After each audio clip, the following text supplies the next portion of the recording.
Okay, so I am recording this just as a kind of product example of Fishekai because since it's a jar file, I doubt anybody will ever want to download it, so I might as well talk about it and show it off for a couple seconds.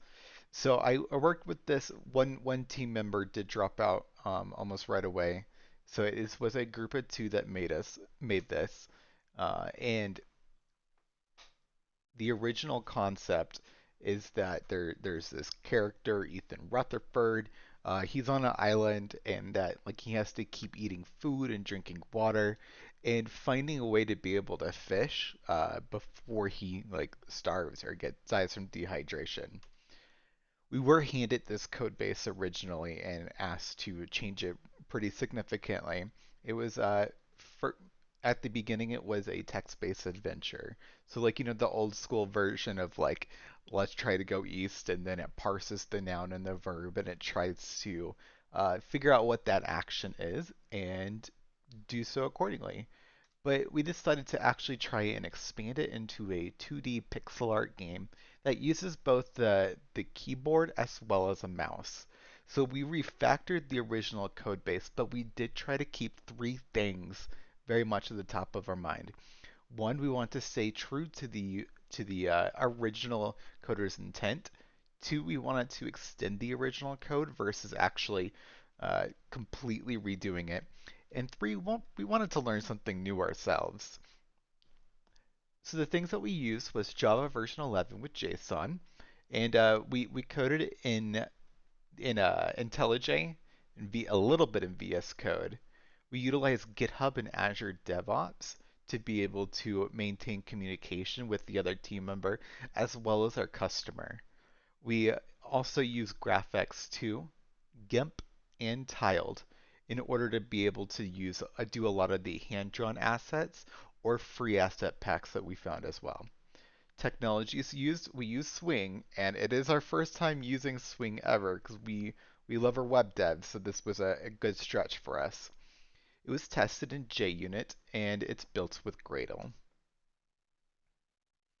Specifically for myself, I did the GUI layout, the game physics, the hand-drawn assets, the key handling, the inventory interactions, the collision detections, and the in-game messaging engine. Just some technical challenges that we wanted to bring to light, just so that we could learn it ourselves and everything, was just like we were very happy to get to learn swing in such an intimate way and fast and furious type of way. And that we found it fun because it was first game design. How much like if like what we know about programming and you try to put it into a game, it's really like if all you have a hammer, everything looks like a nail. So some things that when we were learning, like where else can we put this? Just little examples of the hand drawn stuff. So like say this is the map that we originally were handed, and then we were able to transfer it to more of a naturalistic looking one, as well as using tiled in order to make locations more meaningful. For example, the waterfall is now looking like this versus just the text of like you entered a waterfall. Here's a hand drawn Ethan Rutherford, an example of the volcano. We could skip over this, but we wanted to be able to demo some of the things we specifically learned. My thing that I talked about a lot was the fact that test-driven development and how important it is. And like at the very beginning, I didn't start testing right away, and it was very hard to catch up on that. So I feel like I have to learn that lesson sometimes because I'm like I just want to go and code. So agile principle application, we also wanted to highlight like what did we feel significantly close to with the agile principles. And I personally chose business people and developers work together daily throughout the project. And the reason I said that was because I know that I work really hard and diligently, provided well, not provide it, but I do so even more and more naturally, provided that there's two things there.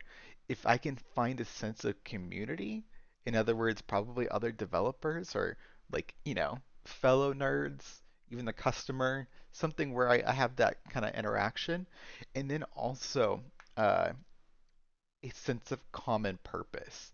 Like working with the people and then working towards something. Like I get obsessed with it. And this was completely remote, and I do love working with people remote as well, so it doesn't need to be in person, but I really identified with this agile principle. Talking about just solid principles and examples in the code. So a little bit about the code is like when we were handed it, a good refactoring example is that the main class was 479 lines long, and we were like, oh no, that's too much. So we simplified it to 68, was able to isolate the different things that it's actually doing, separate it, and make it what a bit more of a natural feeling, at least to us. Like if the character needed to eat, we figured that maybe that should be in the player class or like a consumption class or interface or something around those lines. So we were able to isolate a lot of the changes. Dialogue engine and the frames per second, just some examples of the code we were writing. And then also just talking about collision detections, and this was specifically to bring up about how the collision detection was written in order to be the most efficient possible, where it's not checking every tile, it's only checking left and right shoulder of the character to figure out if it's running into objects. So therefore it doesn't have to spend extra processing time so that you could run it on, well, I don't know, any computer since forever. All right, so a little bit of the product demonstration. I'm going to pause. All right, and we are back to it. So as you can see down here, we have Fishekai jar. So I'm going to go ahead and launch that. I am using Java 11. Oops.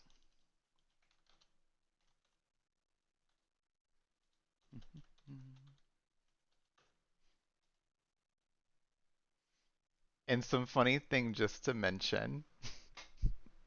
So this guy, it's a little bit of an inside joke between the developers. This guy is actually paid to do audiobooks, and he's the voiceover for it. So we had to make fun of him a little bit, superimpose him onto a fireplace, and then make him talk. Okay, so we're gonna go ahead and turn off the music before it gets repeating. So it is all 16-bit minus some small things, like say the map right now is obviously not 16-bit. We have our help menu, our map, and then we're gonna go ahead and play. All right, so we're able to go and pick up certain objects, able to find out what is in what direction. We're gonna pick up a mushroom. Oh, there's water. Okay, so we're going to fill up some water, and we're increasing how many charges are inside of our flask.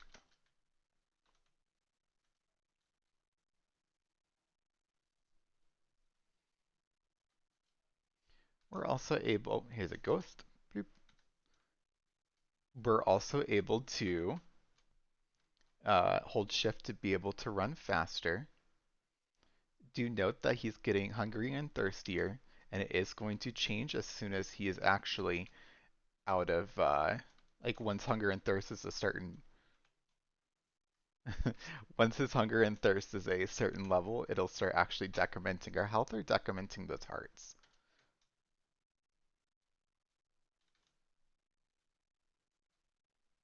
And of course I know where everything is, so I'm just kind of cheating and going through it for the sake of everyone's time.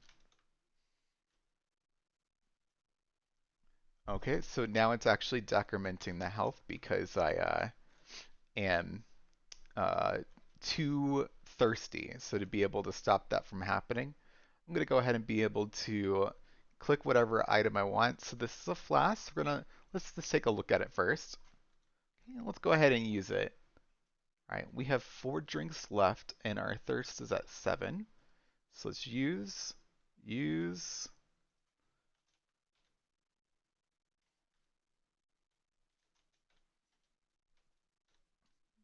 Okay, now we're going to go ahead and put the pole together, which we're going to use a rope, we're going to use a stick, and we're going to use a hook.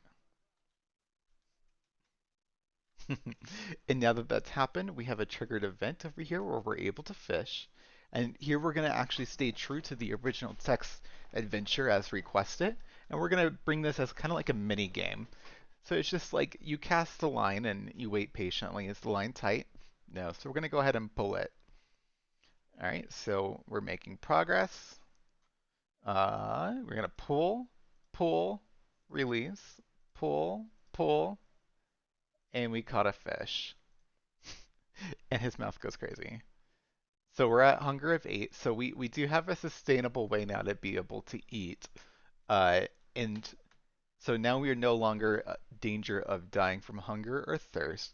However, there is one magical fish if you keep fishing that you'll be able to catch called the sunfish, and that will actually make you win the game, transport you off the island.